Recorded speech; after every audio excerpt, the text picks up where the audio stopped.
presented by HL Music Project.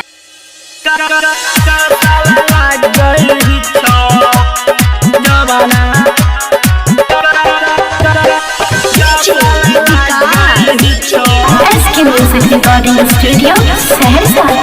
ये छोरी 16 बरस में जो बना तोहर कसल लागई छो। ये छोरिया 16 बरस में जो बना तोहर कसल लागई छो। जवन कसल लागई छो नीचे से धसल लागई छो।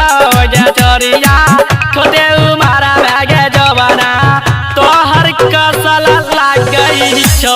ये छोरी छोटे उमरा भागे जो बना तोहर कसल लागई छो।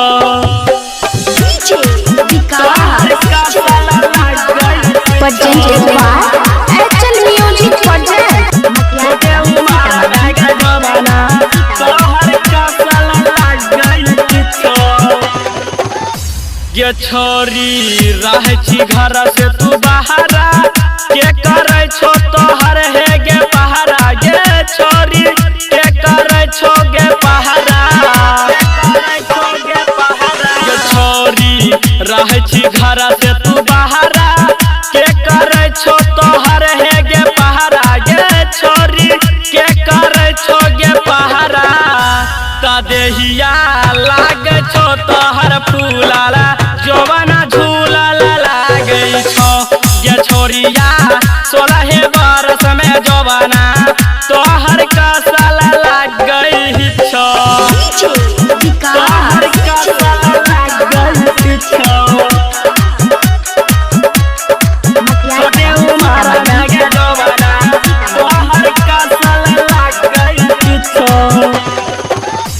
तो जान छो राइटर दीपक देहाती लाजा रहो तोरा एक काती। गे छोरिया लाजा रहो एक काती।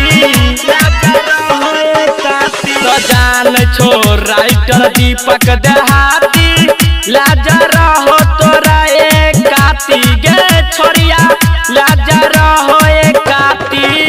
छोरी गे तो साली में लाल बाबू संगे छी फसला